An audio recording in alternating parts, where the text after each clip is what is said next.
name is Michael Albert, and I am the host of the podcast that's titled RevolutionZ.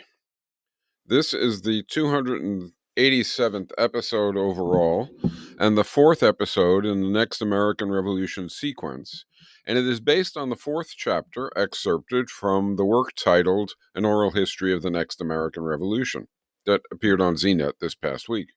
As with each new entry in this sequence, this one too includes spontaneous interjections from me, offering questions, comments, elaborations, and clarifications, which I add as I speak and hear the material aloud to record it. I hope the materials will make plausible the possibility of winning a new world, and will simultaneously provoke and contribute to discussions about vision and especially about strategy for social change.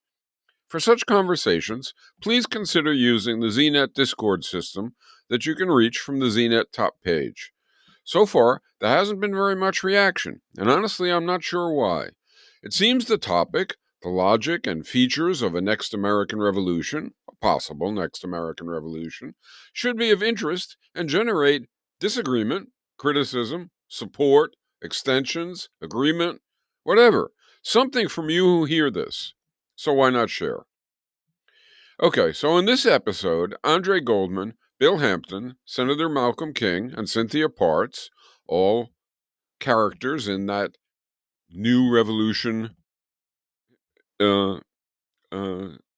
book, historical study, recall the first RPS convention, some precursors, and its immediate aftermath of chapter building. So I wonder if you find their experiences plausible and instructive, or instead inconceivable and wrong-headed. Either way, this episode, begins with Miguel asking Andre, what was the most critical for activism to achieve that it hadn't in prior decades? To have a lasting, persistent, growing project, Revolutionary Participatory Society, or RPS. Well, information and analysis mattered greatly, of course, but I tend to think they were secondary. I remember hearing a talk about activism decades back that focused on a case study. The speaker said, I guess it was in about 2008 that I heard this, that Paris and France as a whole entered a kind of revolutionary moment in May of that year, 1968. Again, April Paris was like other places at the time, with considerable activism. But along with the activism, there was a vast sea of passivity. Then, some modest events happened. Initially, they were about male and female hours of access and entry on college campuses. And bam, virtually overnight, the country was in turmoil. And for weeks after that, France was, indeed, a revolutionary cauldron of tremendous energy and creativity. Everyone seemed hugely energized to delineate the horrors of modern life and to fight for comprehensive freedom. Everything about society got questioned. Really, everything. Barricades proliferated. Minds were blown. Yet, just a few months later, quiet resurfaced. Passivity to rebellion, back to passivity. I interject.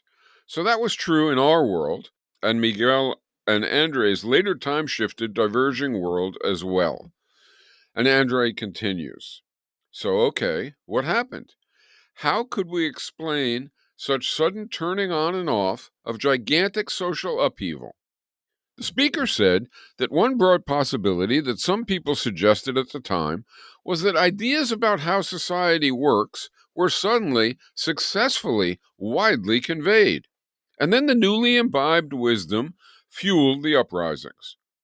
Next, the new insights somehow melted away. The upheaval subsided back into life as usual. The speaker then amusingly wondered how the whole society could suddenly become enlightened and then undergo such apocalyptic mental erasure. Mass lobotomy? Everyone was bought off? He then suggested another possibility that dramatically affected my own thinking. Before May of 1968, there was, he proposed, hopelessness in the minds and hearts of the bulk, the great bulk, almost all, of France's population. Then during May, there was hope. Then hope disintegrated. The relatively brief presence of widespread hope freed minds and hearts. Widespread hope aroused and fueled turmoil.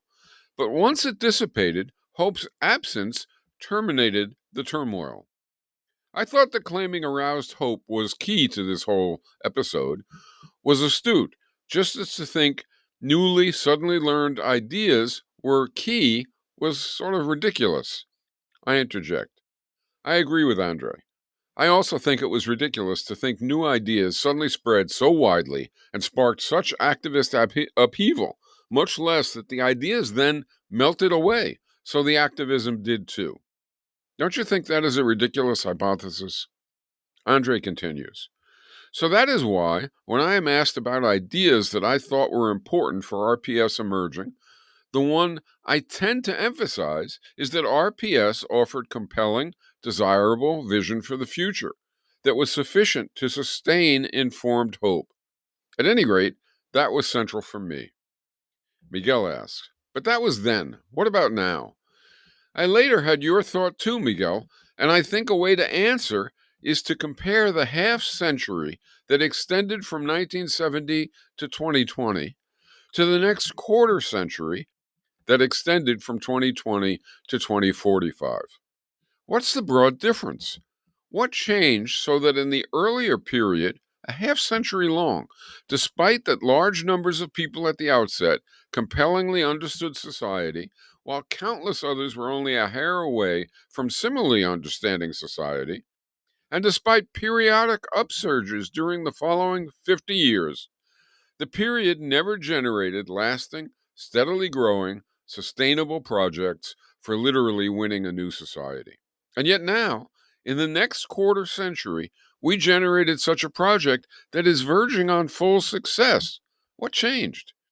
Is the difference the degree of suffering, or a degree, or our hitting our, or was it our getting hit upside the head more often? Is it new ideas by themselves that turn things around for RPS? Or is it, dare I suggest it, an attitude? There are many who want to say it is such and such a brilliant insight we have had that they didn't have back in Paris. Or it is such and such an event that we experienced that they did not experience earlier. And while I'm not denying the importance of ideas or of events, I certainly wouldn't do that. I don't think they are the sole or even the primary answer. Their growth or dissipation is important, but a spread of activism, and especially activism that keeps growing and strengthening, is at least as much caused by other factors as it is caused by brilliant insights or specific events. So then what was primary for RPS as compared to organizations and campaigns in the 60s? And from then on, for 50 years, too, asked Miguel. Andre answered.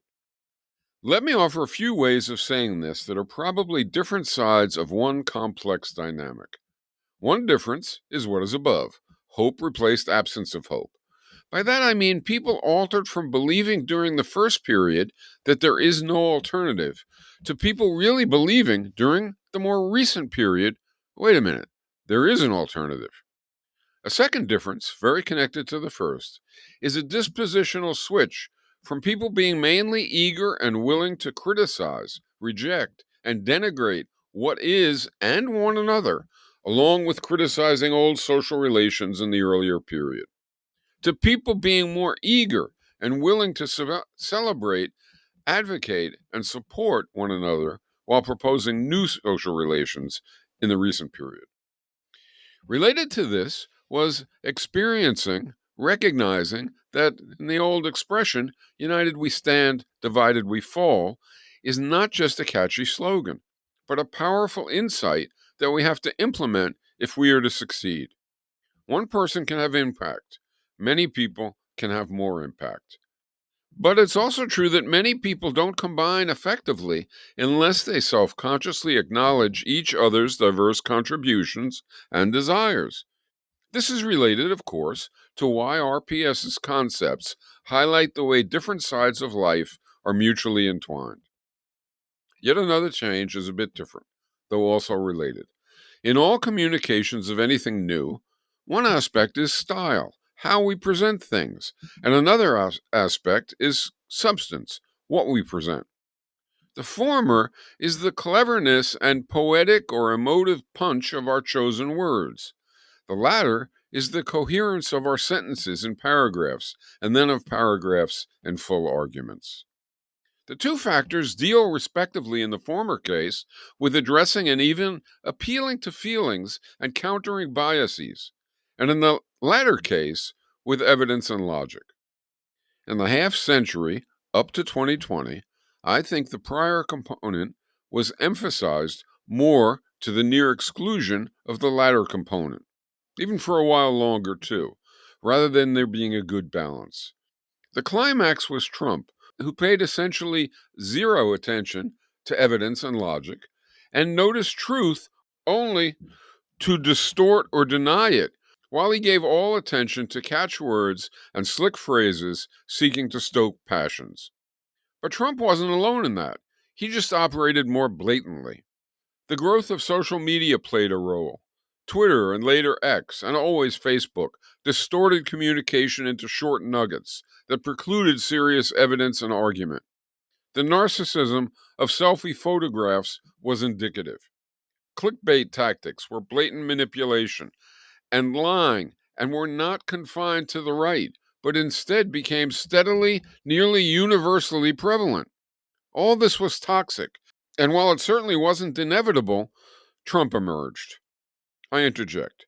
But so too did much of the rest of the culture. Stay up late a couple of nights and watch late night TV liberal talk shows. Go on YouTube and watch the mainstream videos addressing Trump from Democrats. Try to find substance. Try to find something that isn't in tune with what's being said here. Andre continues.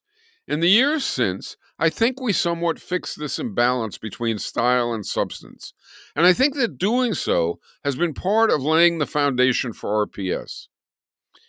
I imagine, Miguel, that you will later address institutional efforts, including, for example, new media to preserve what was positive about internet connectivity and to avoid what was negative. But I think the upshot is that we realized that while catchy phrases can matter, we had to emphasize substance while we aggressively avoided manipulation. I think mutual aid-oriented insights about society, plus commitments to develop and share vision and growing desires for organization and program that could win, aided RPS forming, where similar priorities hadn't been as strong in the prior half century, at least in the US. Not that they were absent, but just that they weren't as strong. And then there is, Andre continues, I think, another factor that I feel I don't really understand much. Back in the 60s, what distinguished people who got radical and moving is one thing. But what distinguished people who stayed involved must be another thing, since so many fewer did. In the most recent quarter century, the former certainly was also present, but there was much more of the latter. So why was that? I think maybe it was the recent period having greater attention to and facility for dealing with and overcoming people's baggage and their fears, including feelings of inadequacy, lack of confidence, and insufficient empathy. Was there more or less of that facility for some reason that is owed to the immediately prior periods of both epochs? I have no idea, but it seems unlikely to me. So perhaps it was again a difference in the attitudes and practices at the outset of the two periods, and then fading in the earlier time, but persisting and growing in the recent time. As to whether this makes any sense, maybe you will hear that from someone else. I interject. I agree with Andre. Do you? If movements get better at overcoming people's baggage and fears, including feelings of inadequacy, lack of confidence, and insufficient empathy, will they retain membership and function much, much better? If so, what does that tell us about what ought to be our priorities? Miguel continues by asking Bill Hampton, you became highly active in immigration and anti-racist politics, and then in RPS. You first focused on issues of city life, transportation, and urban planning. You became a prominent inner city activist and candidate, and then a mayoral candidate, and finally mayor of New York City. So here in the mayor's office, I wonder, do you remember first becoming radical? And Bill answered, growing up black certainly had profound effects on me. Even under Obama, much as I was inspired when he first won, I had grown horrified at the racist resurgence that his winning provoked, which in turn spurred Black Lives Matter and sensitized many to Islamophobia and immigration politics. Joining the campaign for sanctuary in my own town and local church greatly affected me. Feeling the need for those efforts to connect with other emerging efforts primed me for RPS. And the rest seemed to flow inexorably.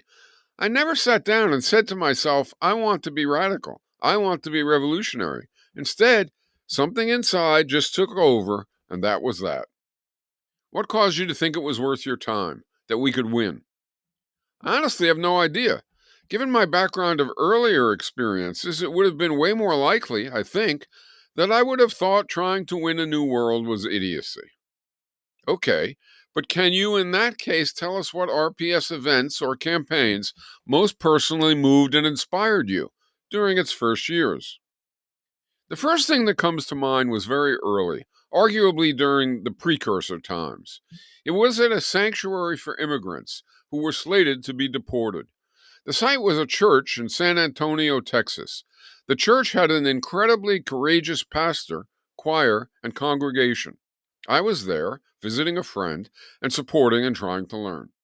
Looking back, this was our Selma, our Birmingham. San Antonio's sheriff so disrespected anyone who could side with immigrants that he felt a few swings of police batons would open a clear path to the intended deportees. We knew we had to show him otherwise. We had to show him we would not be easily moved. We had to show him we would not be moved at all. Police came and their vans congregated. The sheriff in charge announced that they were going to take the immigrant families who were receiving sanctuary away for processing and deportation. They had their vans and were set to do what they thought was their duty. The police arrayed outside, 10 abreast, and my memory is about 10 deep. They faced the church entrance. The pastor was at the top of the church steps, and maybe 50 congregants, and the full choir was there with him, and myself as well. The pastor told the officials that to take the immigrant families, the police would have to go through the church's extended local family. He said, and I will never forget it, come ahead if you must. Brutalize our limbs. Shove our beaten bodies aside. You will not break our spirit. You will have to assault us, and again, and again. You may even have to kill us. We will not be moved in our minds. We will only be moved in our bodies. And only then, if you brutalize our limbs and torsos into physical silence and shove our trembling husks aside. If you feel that is warranted, come ahead. The sheriff, unmoved, replied, you have 2 minutes to vacate. After that, we will forcibly vacate you and take the illegals. And at that moment, everyone locked arms. Then, before the police could even process that much, and it was about 50 people, the doors of the church opened, and there were rows and rows of congregants also with locked arms. You could see the immigrant families in the distance at the pulpit. To reach them would require carnage if folks stuck to their stated intent. The church choir began to sing, We shall not be moved. We shall not be moved. The sheriff was a Trump supporter. He was decked out in red and a big old MAGA hat. He had buttons and all. He may as well have been Bull Connor reincarnated.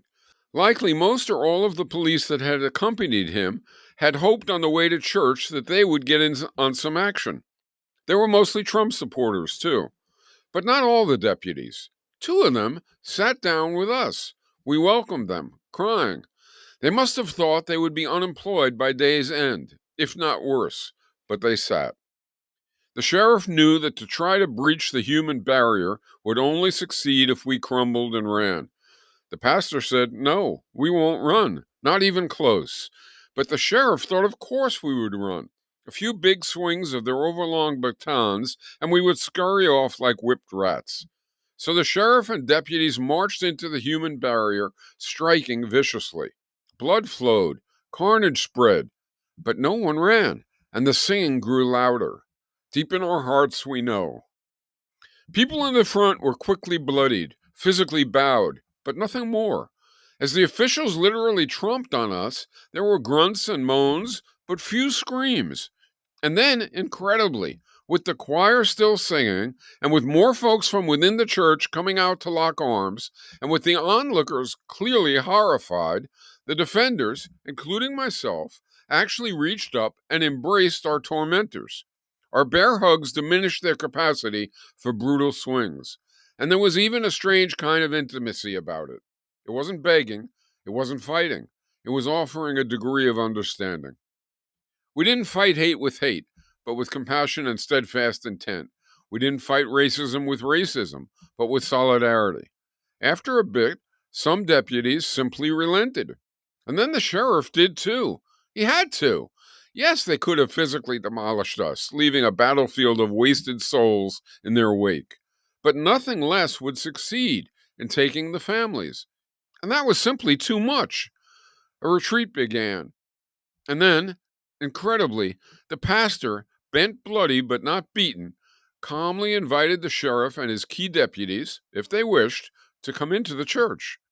They just had to leave their batons and guns with their fellows outside. If they did that, they were welcome to talk to the immigrant families and the pastor and others. Tears were flowing. Medics were aiding people.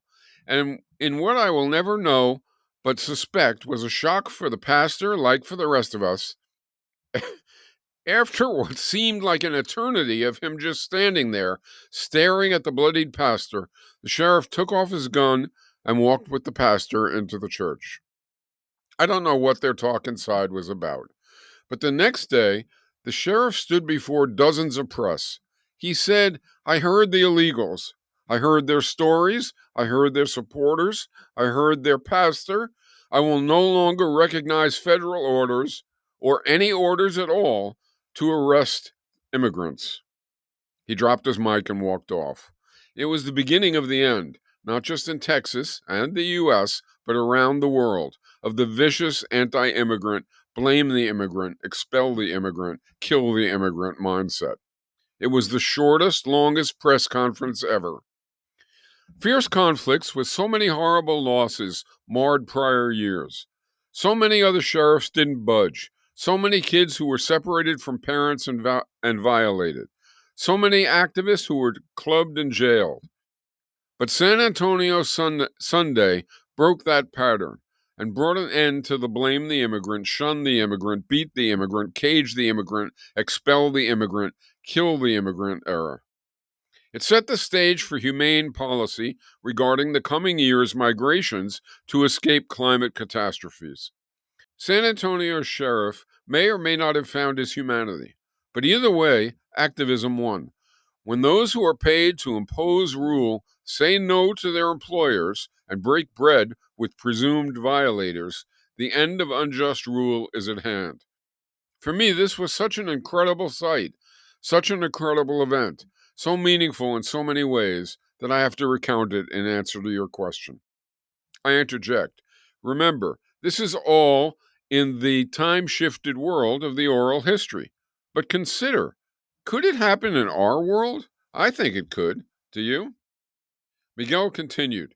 I actually interviewed that sheriff years later for a retrospective. He cried as he remembered the scene at the church. After that, he had gone still further and become an RPS member. But his conversion aside, what was your view of cops back then? Bill replies, before San Antonio, I hated cops.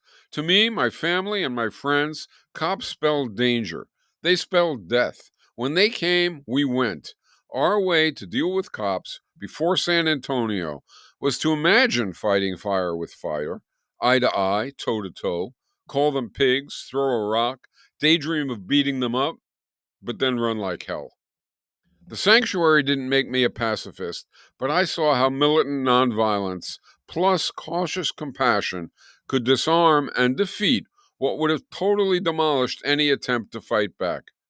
Divide the police, diffuse the police, finally make the police into allies. I learned that if we can do that, their powerful paymasters become weak and then pitiful. What about cursing cops? Asked Miguel. I won't lie, it can feel good. Maybe sometimes it can even help overcome the cursor's fear and even long ingrained tendency to obey. You pig, get out of my face. But it puts emotion in command. It immediately angers cops. It moves the topic of activity away from broader aims toward cop focus. To instead address cops as fellow citizens, puts strategy in command.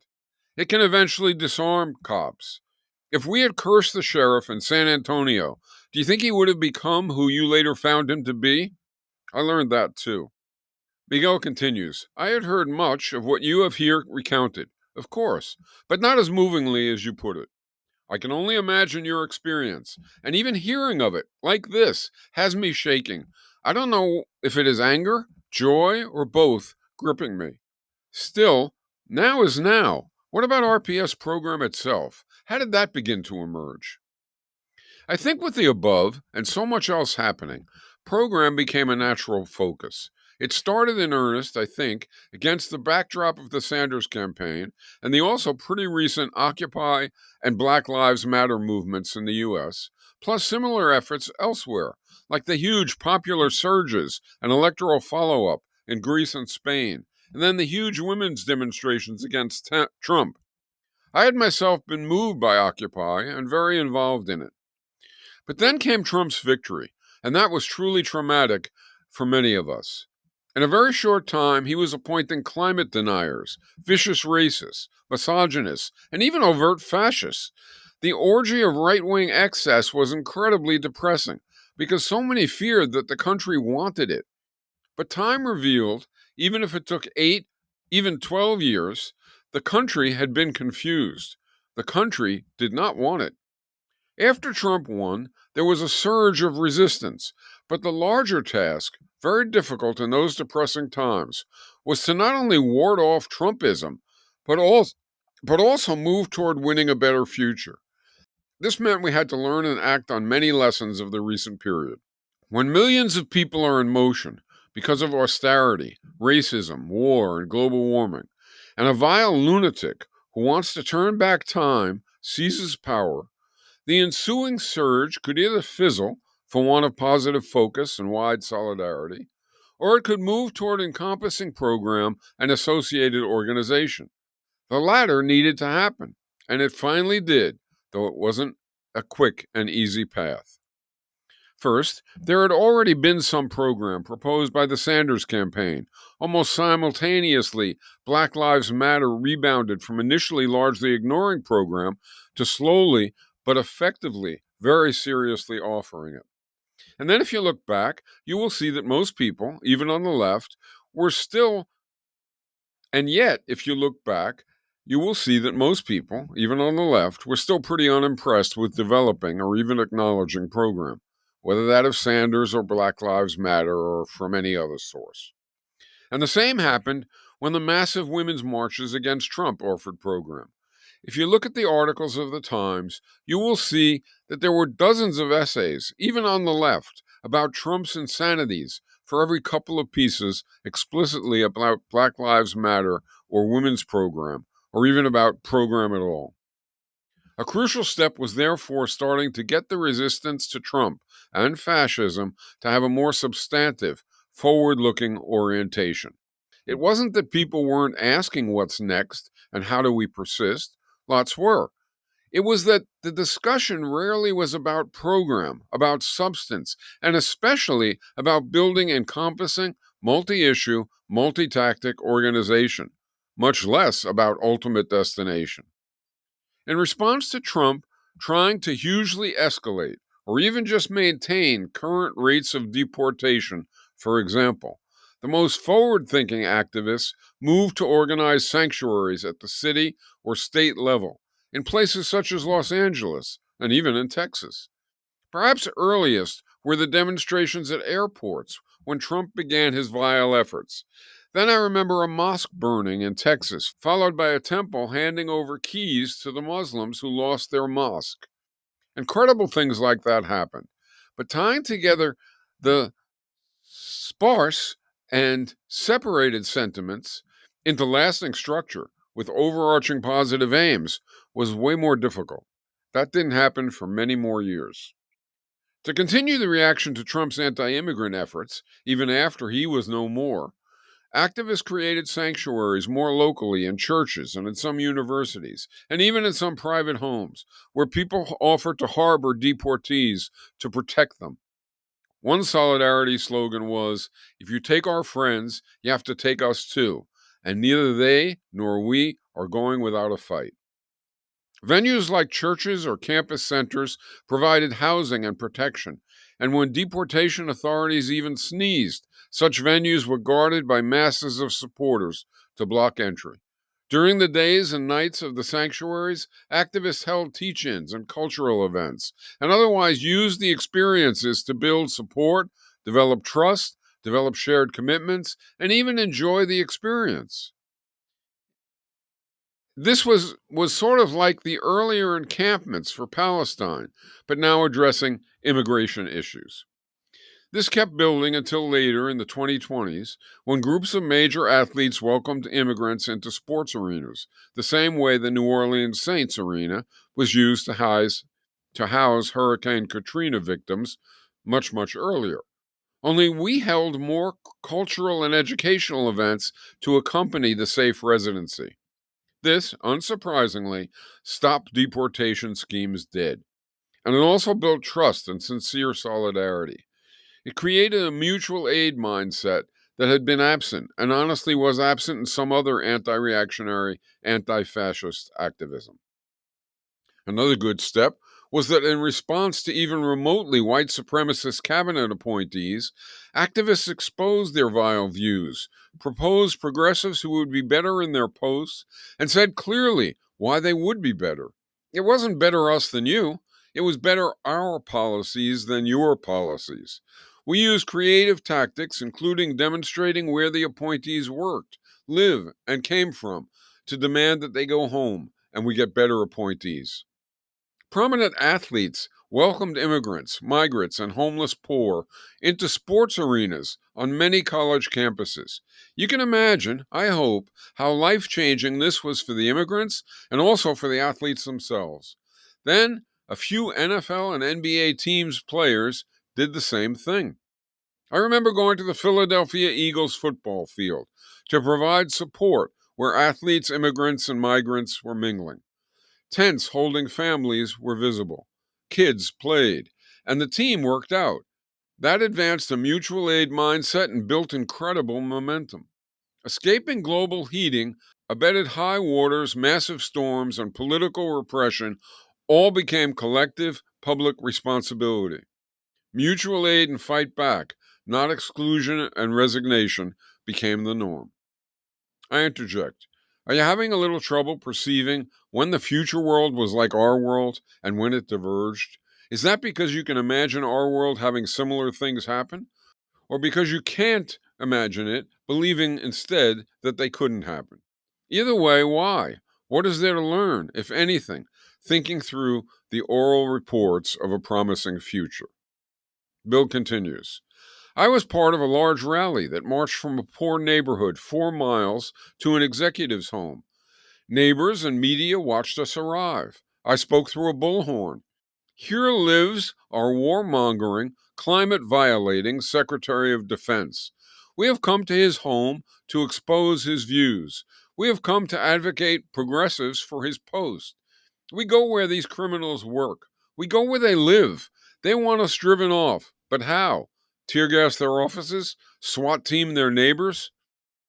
Perhaps the most effective project for its long run implications in early RPS days was when, in response to enlarged budget proposals for military and police, activists positively pointed out better ways to spend the funds and aggressively demanded positive changes in police budgeting, structure, policy, and community oversight and control, and in the use of military bases, including using them to build low income housing funded by military budgets rather than to eat up their budgeted funds in deadly pursuits.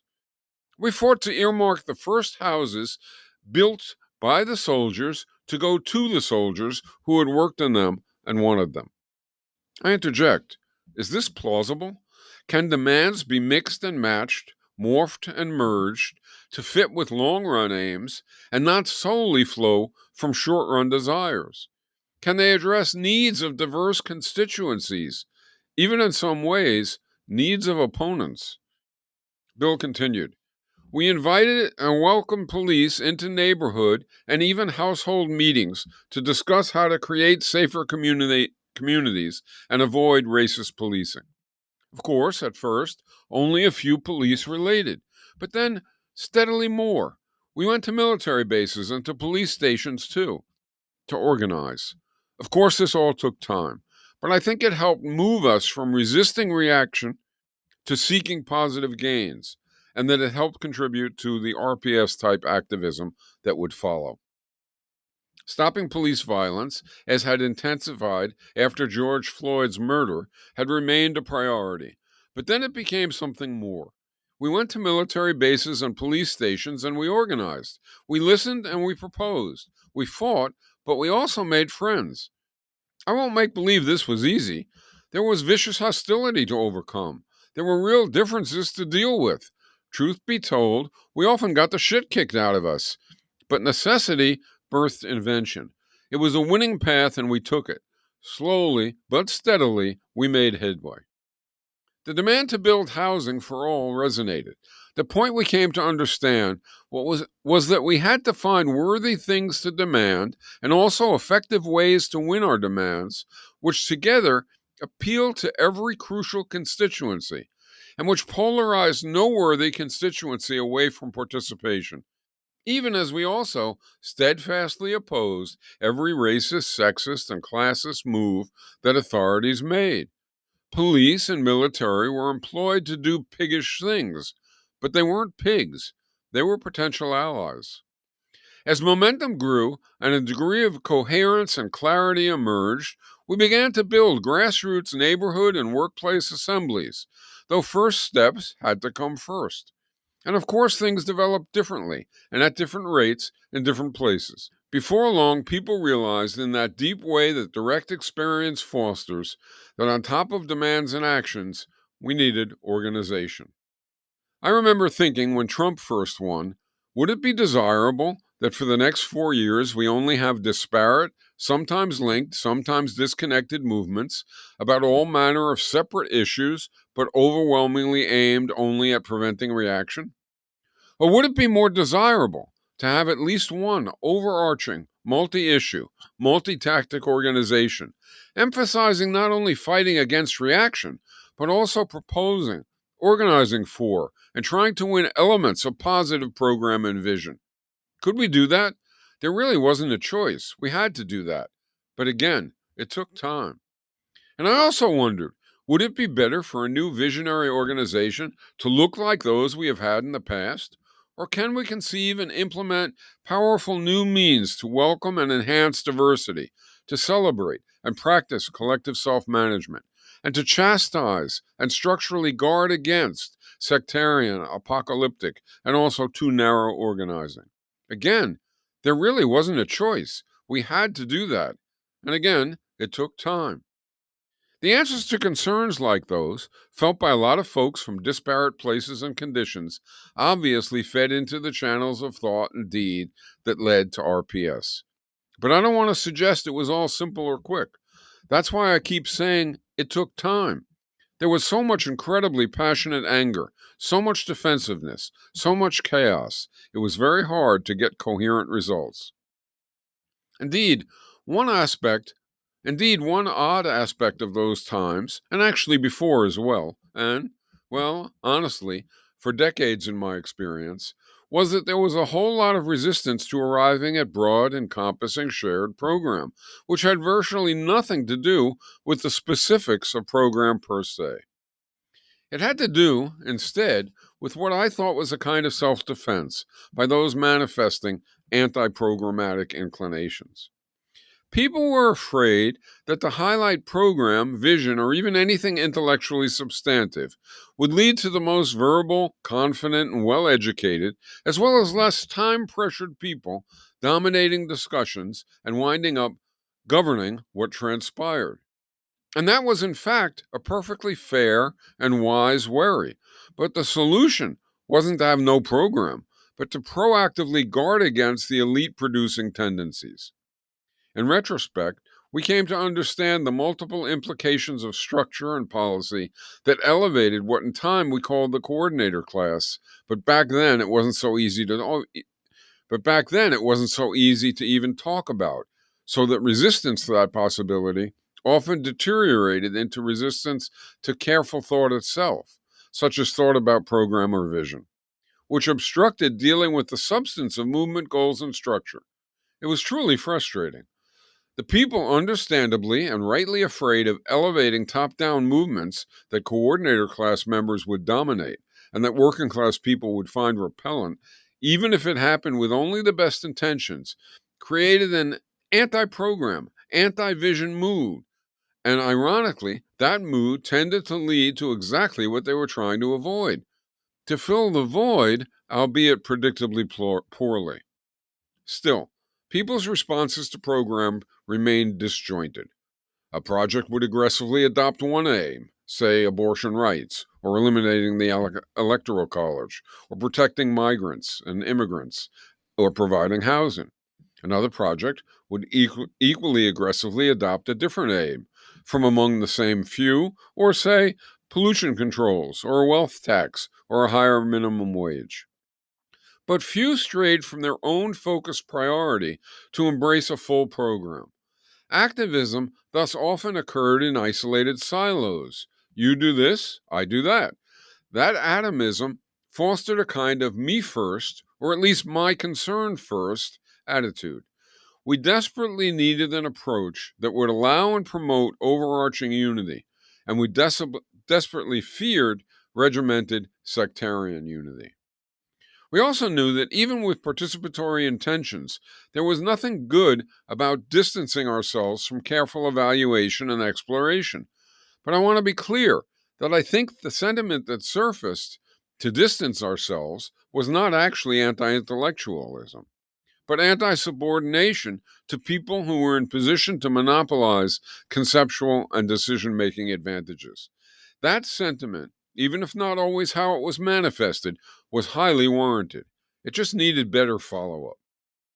I remember incredible arguments where the polished advocates of reason, and somehow it was often only their own reason and their dominance of reasoning that they advocated, would encounter opposition that for all the world looked to be rejecting reason itself, and even rejecting thinking itself, rather than only rejecting a perversion of reason that intended to advance only the interests of a few.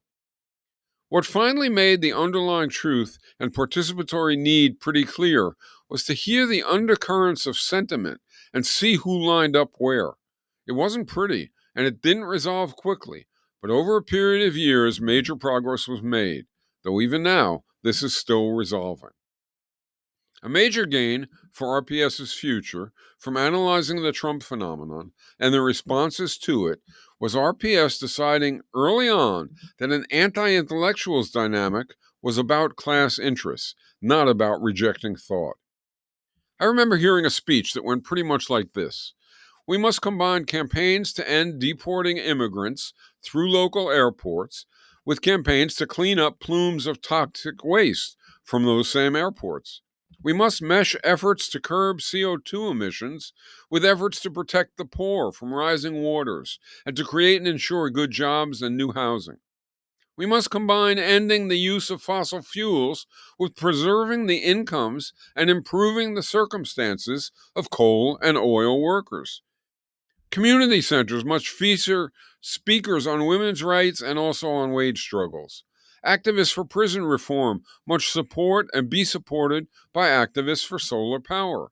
Activists for electoral renovation must support and be supported by activists for military reduction.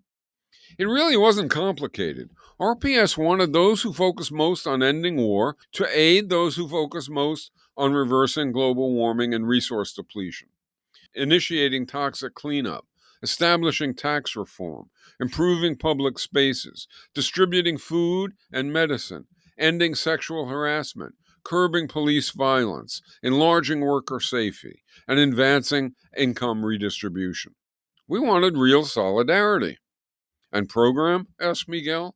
What became of seeking program?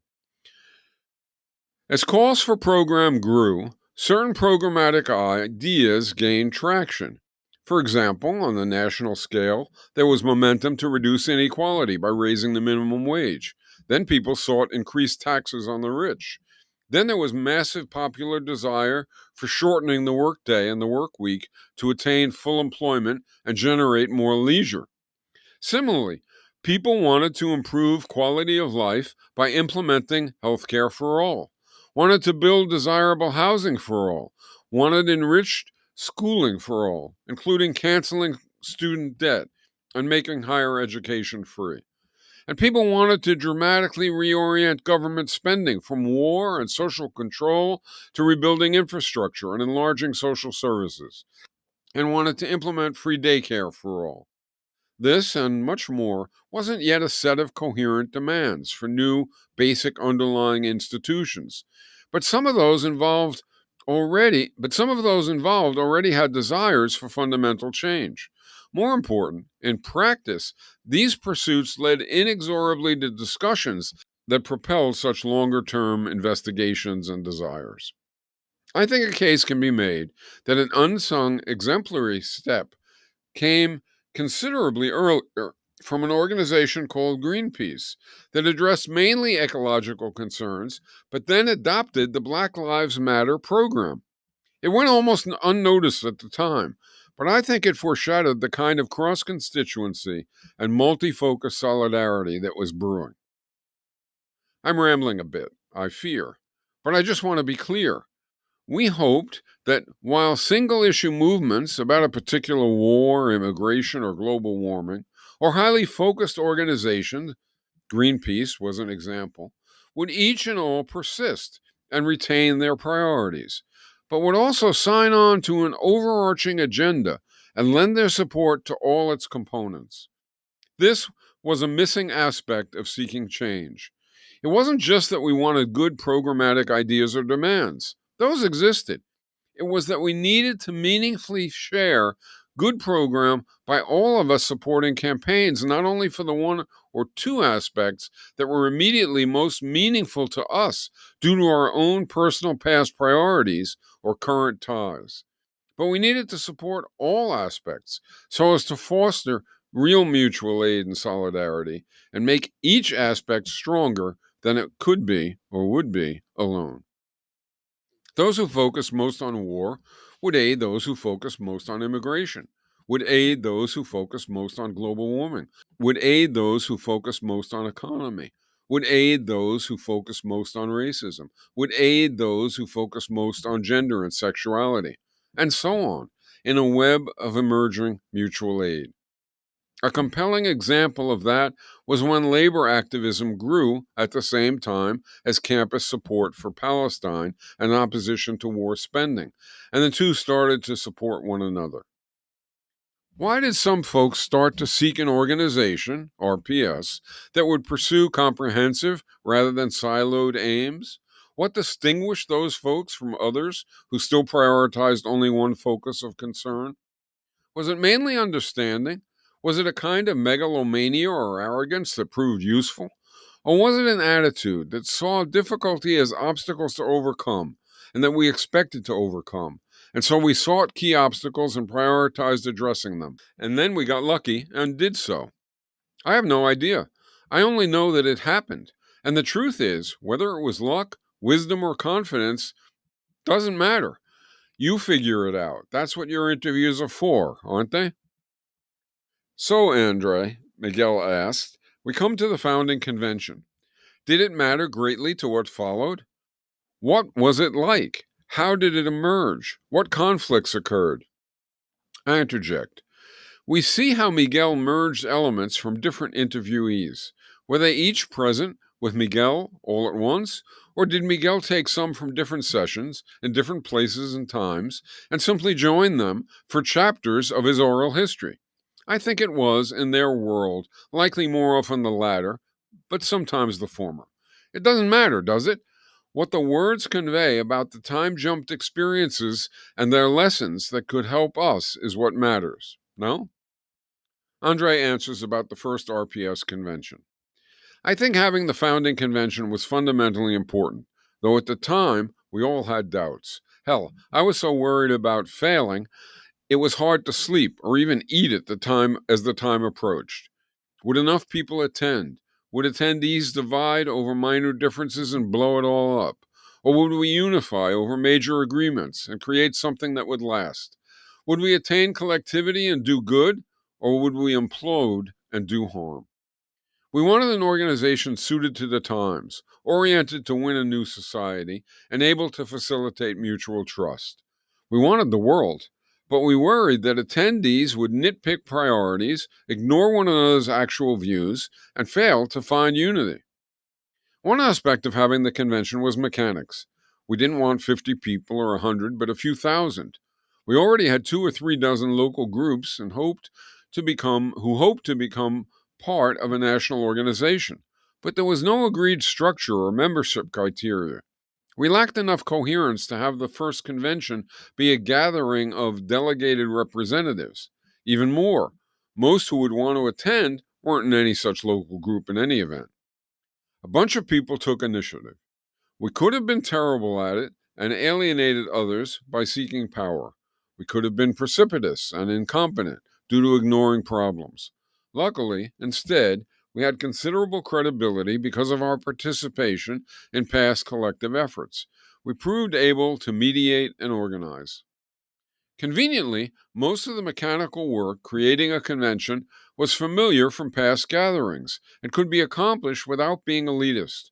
We had to get space, put out a call, arrange housing, develop an agenda.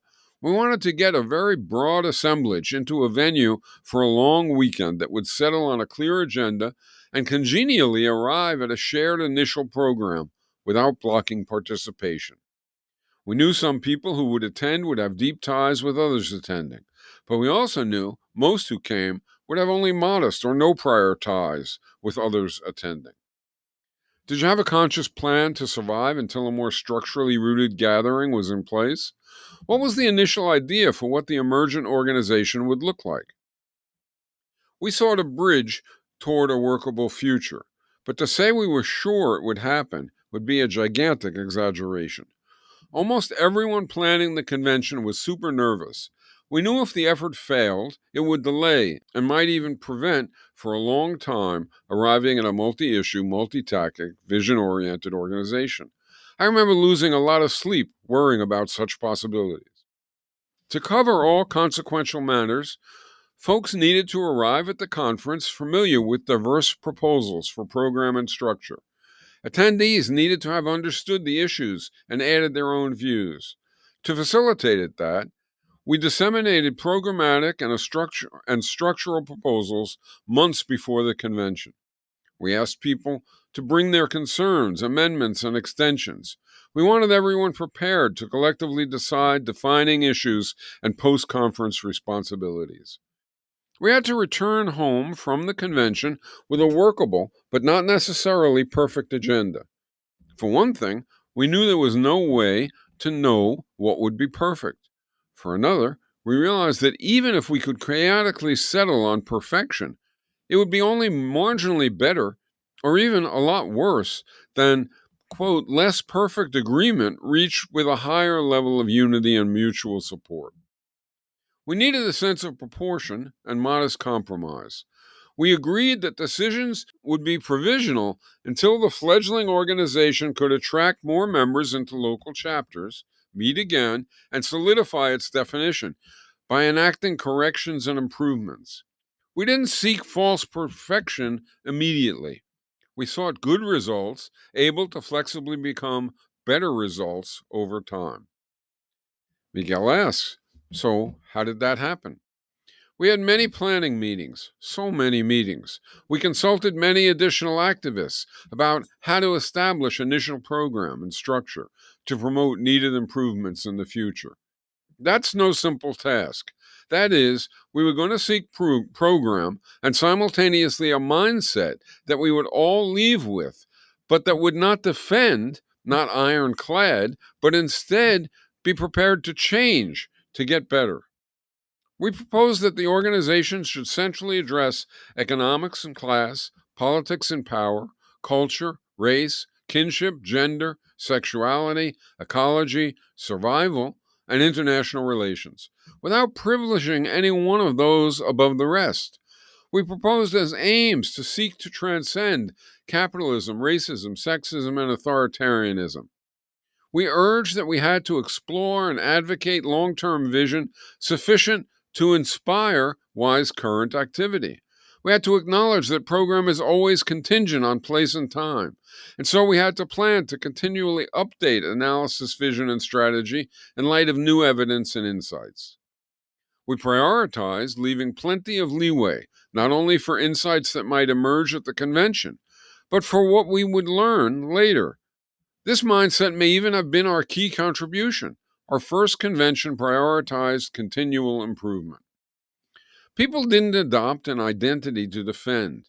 We instead considered our shared agreements as a contingent basis on which to build solidarity. We would adapt to new circumstances and refine our views as needed. We knew loyalty to what we had settled on was necessary, but we also knew that that meant we should continually, respectfully, and collectively improve it. Our standard of accomplishment was to change for the better tomorrow, not to have been right yesterday. So, did you propose specific societal vision? Some, yes, but we emphasized that everything we proposed, even if ratified, would be contingent on a better grounded future convention that would ratify or change it. We believed for an organization to be successful, it had to have considerable agreement in its initial iteration, but had to also welcome future innovation. We tried to propose just enough societal vision to provide just enough organizational unity and clarity to move forward. We thought the convention would settle on some of what we proposed and reject some, put some on hold, and adapt or replace some. But in any event, that whatever it decided would apply only until a second convention, which could be more definitive due to having attained greater membership and established local chapters able to learn from the experience of members working together. Malcolm asked Miguel, you attended the convention, and though you weren't an organizer, how did you relate to the pre-convention proposals? Were you confident that the convention would work well? Did it? What are some of the key things you remember from it? When I got the pre-convention package, I remember being simultaneously hopeful and doubtful. But confident? Not nearly. I first feared that too few people would agree to attend. Then I worried that all the fine folks who were indicating they would attend would do so, but would agree on nothing, and so it would all fail, squandering our potential by leaving people demoralized. There were so many issues and ideas, so much to consider. I worried people would turn away or make believe they were prepared, but on getting together, fragment. In fact, however, the convention was a huge success. I remember arriving and being impressed with the crowd. But once the convention got going, something more became evident. People didn't come to have their own way, but neither was the mood to reflexively compromise simply for the sake of unity. Instead, enlarging real solidarity was everyone's aim, and everyone really had immersed themselves in the ideas and issues. How do I explain this? You know how people will discuss some possible wording of something, and it will be endless and tedious, with each person fighting more to ensure that their words win, so that they personally win, rather than each person seeking the best outcomes.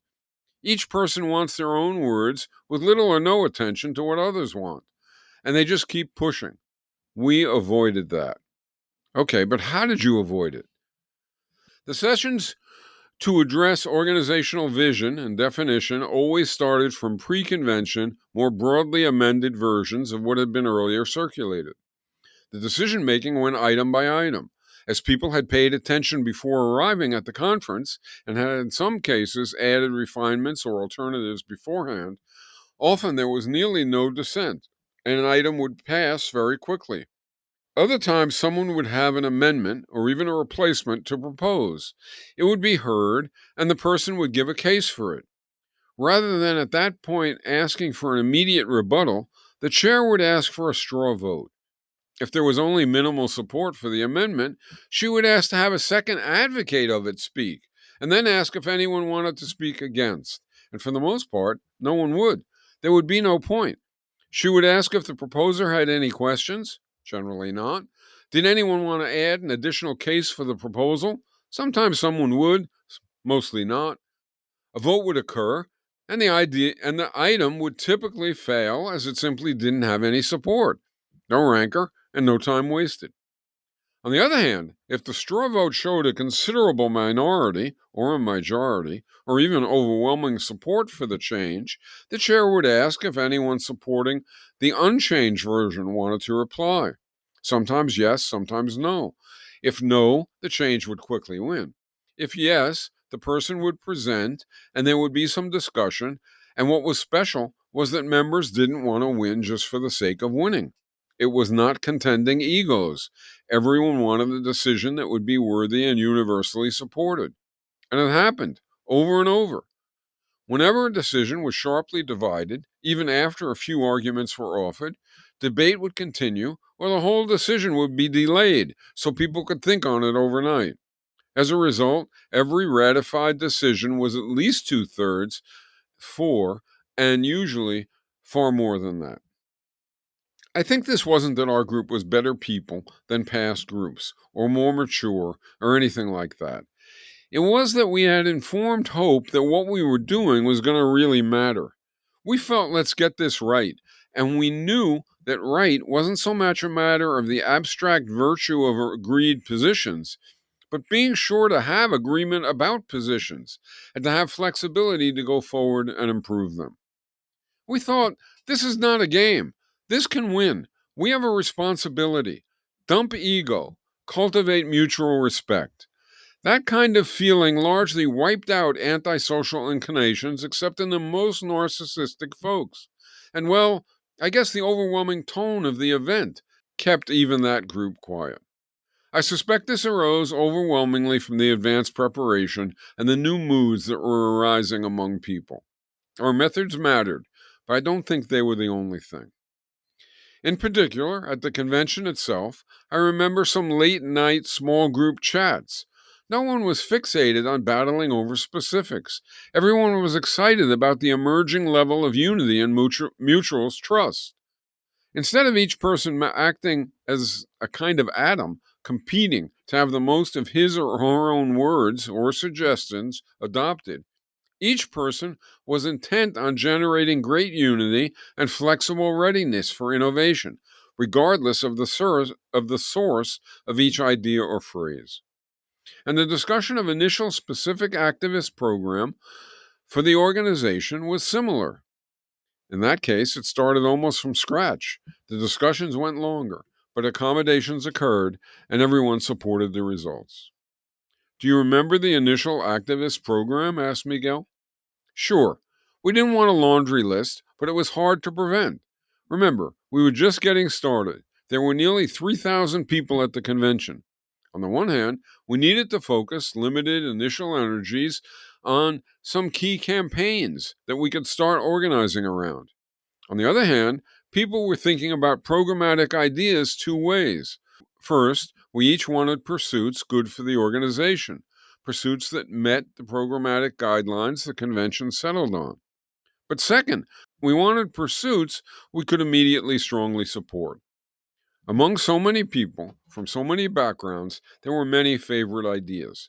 It was a bit of a miracle then, but we managed to limit our initial campaigns to seeking the following: 30 hours of work for 45 hours pay, sharply progressive property, asset, and income taxes with no loopholes, a dramatically increased minimum wage of $25 an hour, a comprehensive full employment policy, curriculum reform, improved teaching methods, enriched teacher-student relations, and reduced average class size to a maximum of 20 students per teacher in all schools. Guaranteed free education through college for anyone who wants it, plus past student debt forgiveness. Amnesty for immigrants, and regulated but ultimately open borders for ecological and political refugees. Community control of police, an end to mass incarceration, and reassessment of current prison terms and policy. Protecting the rights of women to control their own bodies and to enjoy equal benefits and responsibilities throughout all parts of society, including abortion rights, public daycare, and equal payment requirements. Cessation of arms shipments abroad, and elimination or conversion of overseas military bases to peaceful purposes, such as natural crisis assistance. Improve preventive medicine, including increased public education about healthcare risks and prevention. A massive campaign around diet and serious penalties for corporate activity that subverts health in employees or consumers. Universal health care for all, including a single-payer system, with the government providing comprehensive and equal coverage for all. Civilian review of drug company policies, including price controls and severe penalties for profit-seeking at the expense of public health, up to and including nationalization of offending pharmaceutical companies under the auspices of Congress and an expanded Center for Disease Control.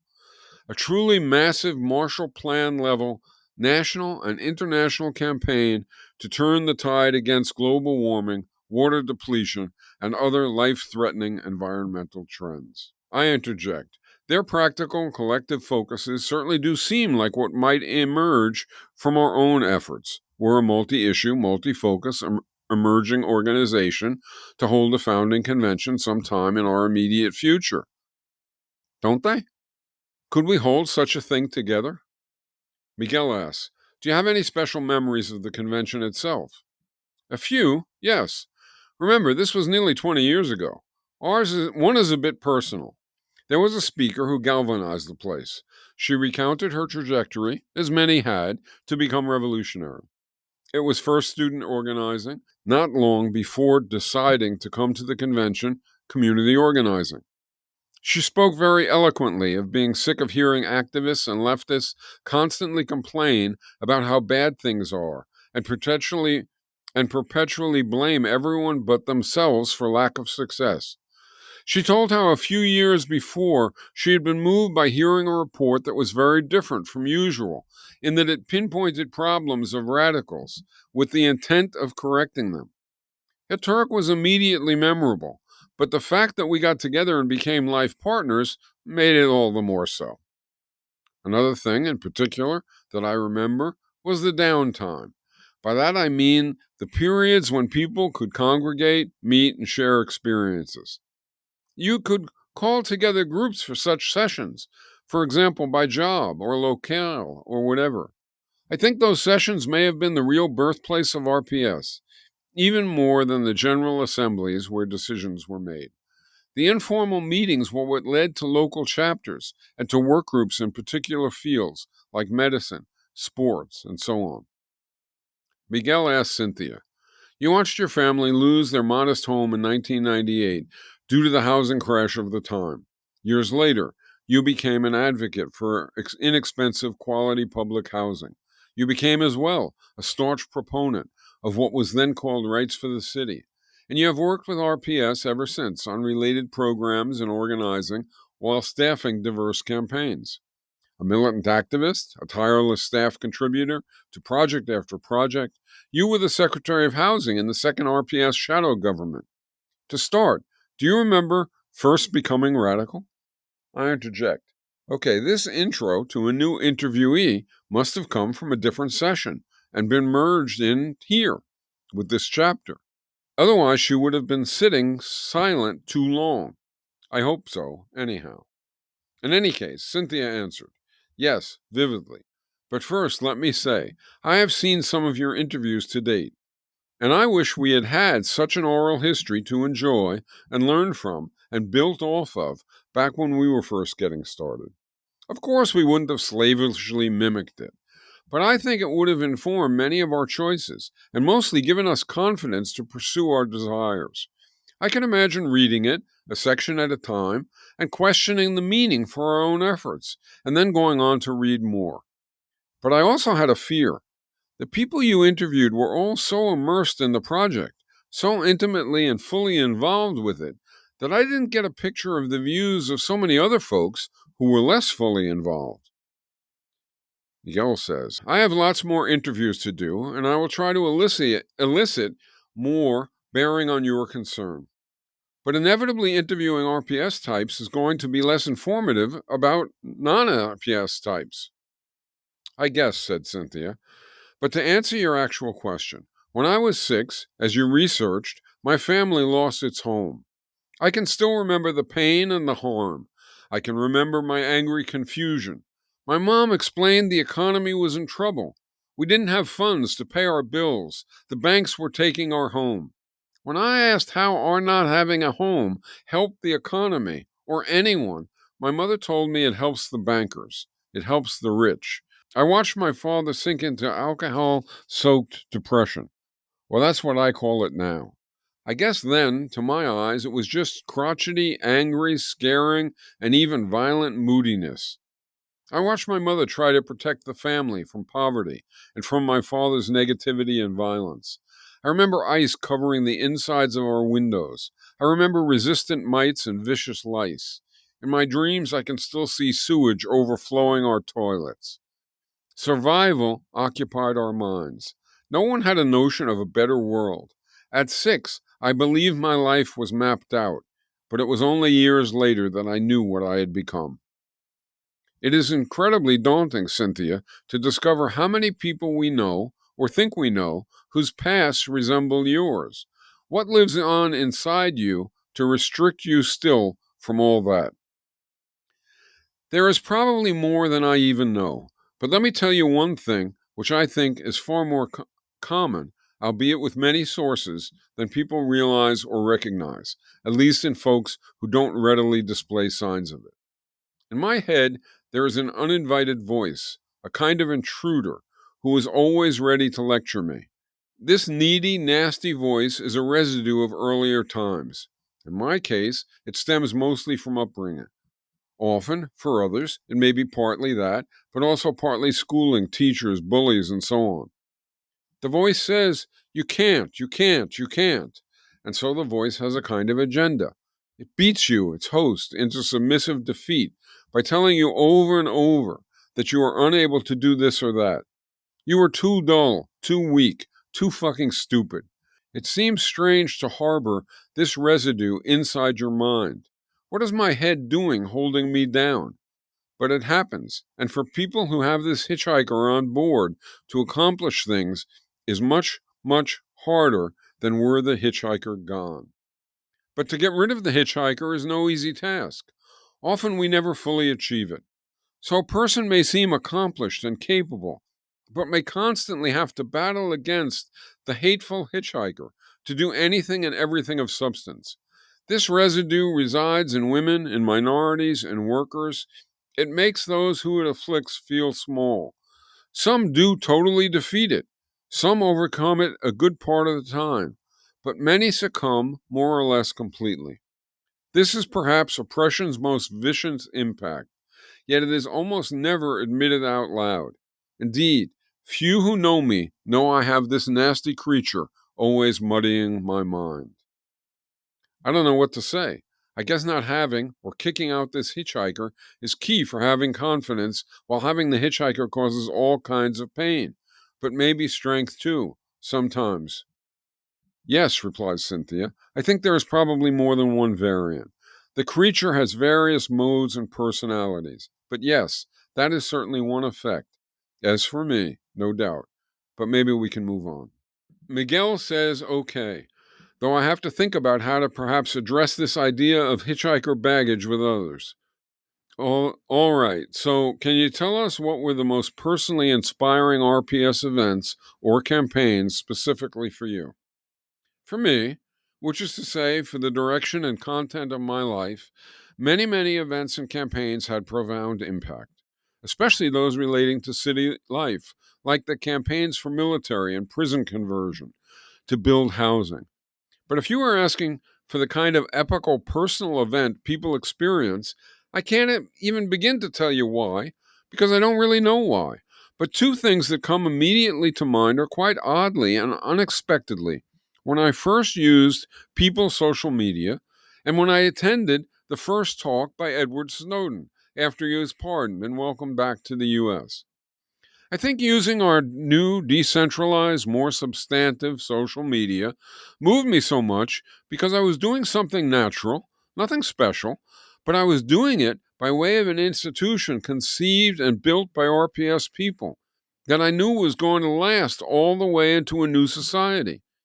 I think it was the first time I felt that level of confidence in our future. What we were doing would last in the way we hoped. Something about that just grabbed me. It said to me we were going to win. And the Snowden talk, it wasn't so much what he had to say, though that was very good. It was that it felt like a milestone of progress and potential. I felt, just sitting there in the audience, that the divisions that were so often destructive were, in time, going to be bridged. And it wouldn't be by some kind of saccharine make believe behavior where we all smile at each other and say, "Have a nice day," but by real understanding that would move everyone forward. Once the first convention was over, Cynthia, what do you think kept things going? There was a lot of conflict in the early period, wasn't there? In any social project, some things get easier as time passes, unless, of course, things literally explode before they improve. The hardest part is nearly always just getting started. This is because when first starting anything, one is acting without evidence that one's actions will have impact. It involves reason and passion, but it also takes a leap of faith. Since nothing is certain, there is always some leaping into the unknown in any new pursuit. But as time passes, there is more evidence and more reason to expect impact. It becomes a lot easier to act when you believe you will have an effect than when having impact is more tenuous wish rather than a secure expectation. And this general picture applied to RPS. We were leaping, we were acting without certainty, and we had to manufacture hope and motivation from meager evidence, and we had to do it before things stagnated and became a road to dissolution. Another factor that kept things going followed from the first. In the early days of endeavors, poor choices can be fatal. If you are just getting going and you opt for some action or formulation and it falls flat and fails, it can derail everything. Imagine if the first convention had been a bust. The same applies if you were trying to create a local chapter. But later this becomes steadily less true. Once you are well underway, bad choices will still be bad, but far less decisively. Your project is more robust. Mistakes can be sidestepped and corrected, and the more a project embraces diversity, the more it will have flexible insurance against sudden collapse. When one path doesn't work, okay, you have others ready to pursue. When we came out of the convention, we were just getting started. Fear of failing was everywhere. Fear of failing caused many people to think each choice was paramount. We vested each choice often with too much weight. We tended to defend positions too inflexibly, thinking if they didn't win, we were doomed. Imagine meeting with 10 or 15 folks to form a chapter. Your life is changing. It is urgent stuff. You are discussing how often to have meetings, or how to conduct them, or who to invite to the next one. It can seem like everything is always at stake. It can seem like you have to get this choice right, or you will atrophy and fail. Can you see how feeling thus, you might invest too much and fight too hard over modest or even minor differences? Because you see the differences instead as monumental. Miguel says, I can see it and I have experienced it, but I bet the convention helped people deal with it. Yes, at the convention, its size and our shared excitement and hope thwarted that tendency.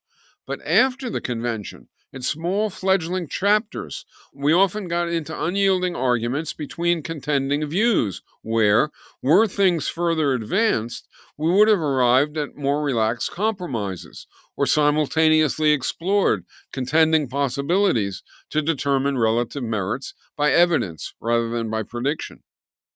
3,000 people attended the convention and then returned to their jobs and homes.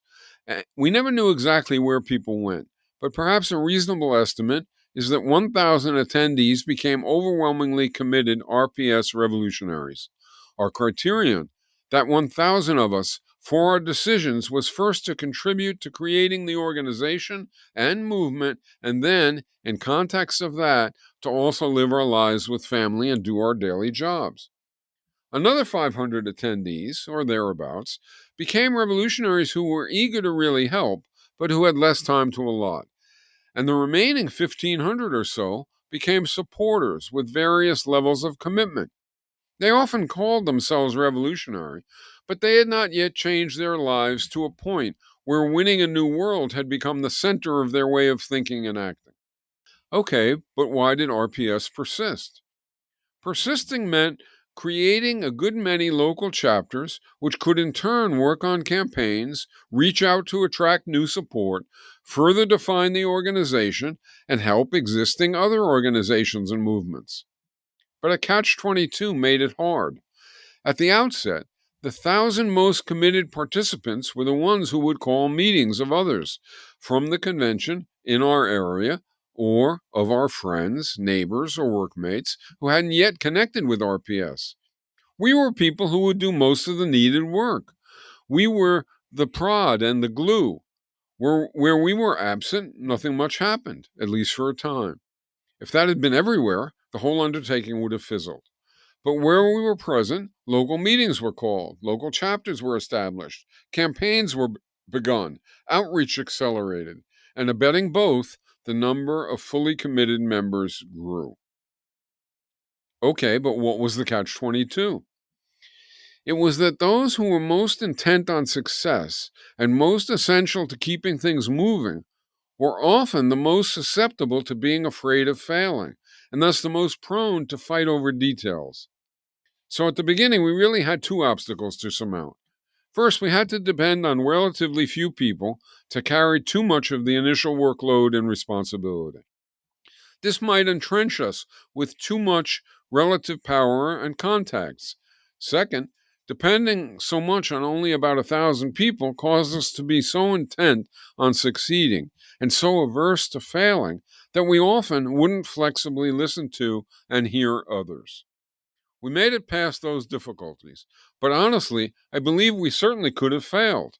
The enormous project that is RPS, now, 2 decades later, now well on the road to success, and with nary a chance of unraveling, I believe, could have died at many points, especially in the initial period.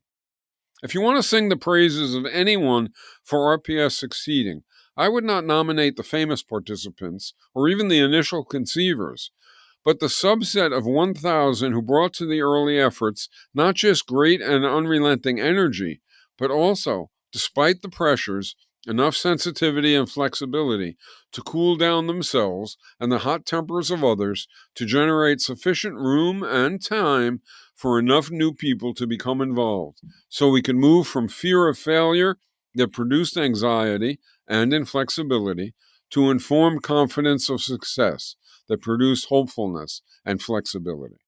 To me, that may have been the most basic achievement on which everything else depended. Was it personally difficult for people? Asked Miguel. Absolutely. The convention was over. There was great excitement. People went back to their homes. Now let's say you were one of 1,000. That is an infinitesimal number in the grand scheme of society. The truth is, I don't know that it was 1,000. It may have been considerably fewer or somewhat more. But however many it was, even compared to the whole world of progressive people, it was a tiny group. On average, maybe it was 20 per state, and so at most, a handful in a city. That meant in many places you maybe knew 2 or 3 other people, at the very most, as energetically committed as yourself, and perhaps not even one. So now, to create a local chapter, you are working yourself toward exhaustion. You believe in RPS and its potentials, and you fear that the relative lack of effort by many others will torpedo it. Do you see how you could become hostile and bitter toward many? You believe that errors could be fatal, and that your commitment and still growing but already growing greater experience justifies your belief that your views of what should occur are much wiser than the views others offer. Do you see how you could become inflexible and even sectarian about your views? So, what would you do to ward off those natural trajectories, which superficially even appear warranted, and in some partial sense even were warranted? How do you get yourself to understand that progress and success depends easily as much on the way you interacted with folks, your patience, your willingness to abide what you thought were poor or even wrong choices, as they depended on getting some abstractly right decisions made while having fewer and fewer people feeling committed to those decisions? My guess is people had different means of getting themselves to succeed. Maybe there were some saints among us who weren't susceptible to all these tendencies, though I doubt it. For most of us, and this was certainly true for me, finding one or two people who would keep us honest, who would keep our priorities in order, and help us deal with our hitchhiker's negativity was critical. I think for many of us, there was also a very conscious step at some point toward prioritizing avoiding these ills as one's own special contribution. I remember myself, literally, pledging to myself to prioritize that. It didn't hurt. Indeed, it probably helped a lot that there were some RPS founders and deeply involved folks who saw all this at the time and who wrote and spoke movingly of it, even as they too struggled to avoid the pitfalls sprinkled across our paths. Miguel says, I would like to ask another question, perhaps a bit personal. In those demanding times, there was a question, I am sure, for many, about family responsibilities as compared to movement desires. Post convention, while you tirelessly work on sustaining the emerging activism, you had a young child. How did you think about this choice between family and movement? And how did others? For myself, I remember that Trump was elected, or or just a bit after, when I had my first child. Honestly, I felt strange even having a child with his persona and malevolence lurking all over society. I started to think about what it means to serve one's family, one's loved ones, even if we leave out, for a minute, concern for the rest of humanity. It seemed to me that even regarding just my own family, to think that the best I could do was about earning as much as possible, or for that matter, about shielding them as much as possible from worrying about the direction of society, this is for somewhat older kids, of course, seemed to me mistaken. Don't hear me wrong. Of course, you have to provide for your children. But I now think it was likely always mistaken, a product of the atomistic competitive character of then social life, that you had to earn as much as possible. But surely when the direction of society threatened to smother and even stamp out children's future lives, to highlight only supporting them in the commercial money-making way, as if that would make all be well, struck me as a kind of magical thinking. To think all will be well, one would think financial efforts on behalf of one's family would prove to have been optimal years later. Again, even forgetting broader social responsibility, which I don't think we should forget, but even doing so, that view made little to no sense to me. It seemed to me instead that for one's kids, as well as for oneself and society, one had to seek change. I later read an interview with David Dellinger, arguably the foremost American civil disobedience revolutionary of his time, maybe any time, from decades earlier. He was asked whether he ever had misgivings, doubts, sorrows about having spent considerable time in jail away from his kids, but even more so, about his having not accumulated nearly the wealth he could have amassed to provide for them during their childhood and to pass on to them after he died. His reply was that he had no such misgivings, no such doubts, though he did have endless sorrow about it. He felt it was his duty to provide an image of socially responsible, caring behavior for them, and also for people more generally. And he felt he had done that as well as he could, and from there on, it would be up to them what road they took. He had sorrow, however, that the world was so upside down that being responsible for them and others required him to devote less time to engaging directly with them than he would have otherwise preferred. I was moved by that, and I think encountering his response pretty much completed my own thinking about the topic. As to others' views, I don't know, but I can guess, I suppose. I think there were over the past quarter century ago or so many pressures for parents, siblings, daughters, and sons vis-a-vis their life choices, and that there was much travail dealing with those choices. This is assuming you weren't so strapped, so poor, so ill that you couldn't even consider such things as should I largely ignore society and mainly pursue my private agendas to enhance my family's well-being? Should I pay peripheral attention to social turmoil, but overwhelmingly address my own private agendas? Or should I give more time, and even more so, more focus to concerns about society, or even elevate attention to that to the prime place in my thinking? Should I shield my kids, keep my home a sanctuary of fun and internal caring, and not address society and the responsibilities it raises? Or should I bring concerns about society home, share them, and hope all will address them? Different strokes for different folks, I guess. I am certainly not saying my way or the highway. But over time, one thing is certain. If the overall trajectory hadn't been toward the more participatory perspective, there would now be no RPS. And I think there would likely be not much future either. And certainly not much dignified and worthy future for the families in question, and even for the whole species. Miguel, as you went down that trajectory toward steadily greater involvement, were you hostile toward those who didn't? Sometimes I was, to my embarrassment, but mostly no. However, I did try to affect their views.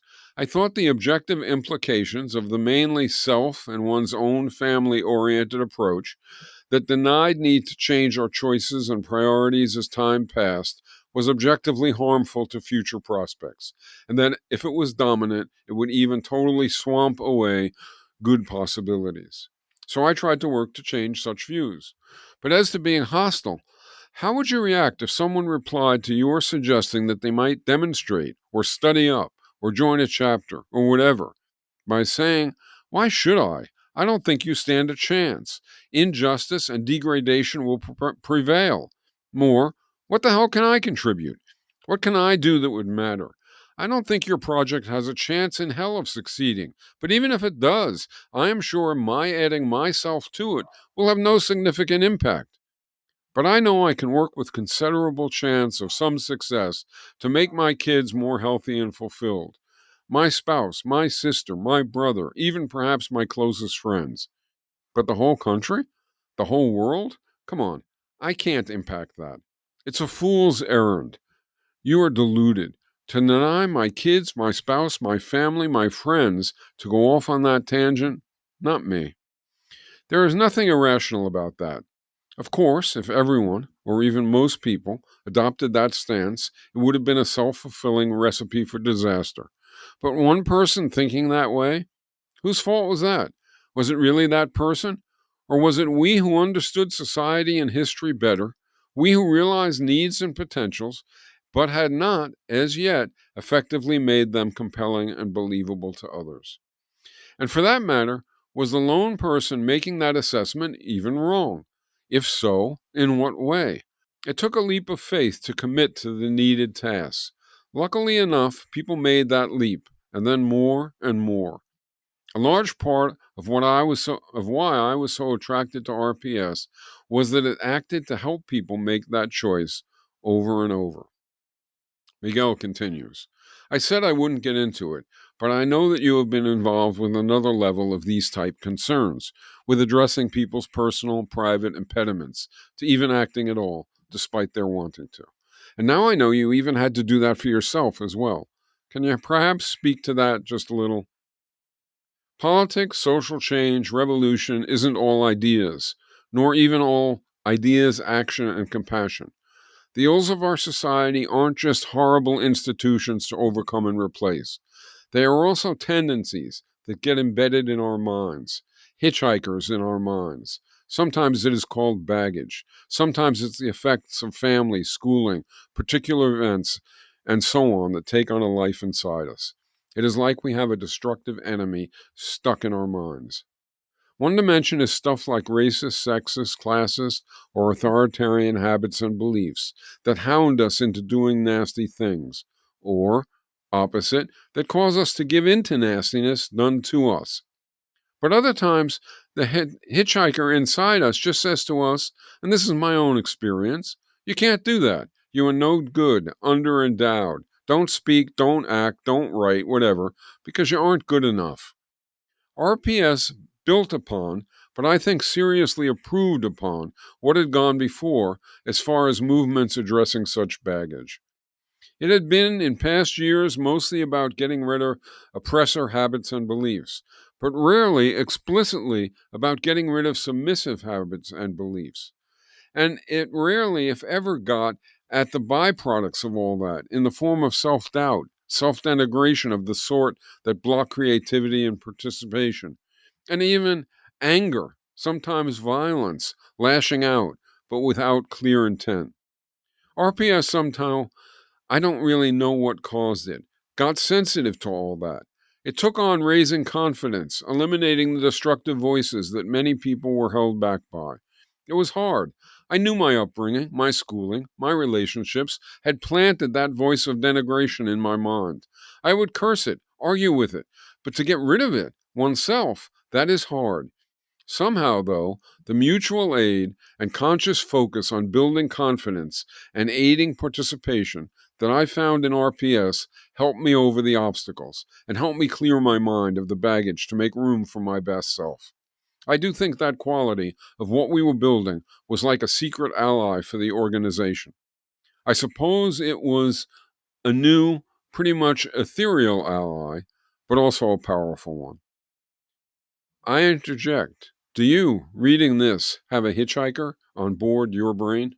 Do you think a movement for a revolutionary participatory society could do damage control or even entirely offload that unwanted companion? Well, Miguel, so ended the fourth chapter of an oral history of the next American Revolution.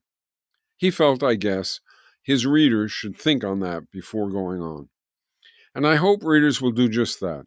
And while waiting for Excerpt 5, I hope you will find some time to use the Community Forum, its Discord system, to provide reactions, criticisms, advice, and whatever else you would like to share about this episode. Channeling Miguel's efforts to channel his interviewees' words without access to either Miguel or the interviewees is hard enough. Doing it without getting reactions from you who hear this or who read the material this is based on ZNet is harder still. And here is another question for you. Could you imagine this story of a future revolution conveyed in a film? Well, all that said, this is Michael Albert signing off until next time for Revolution Z.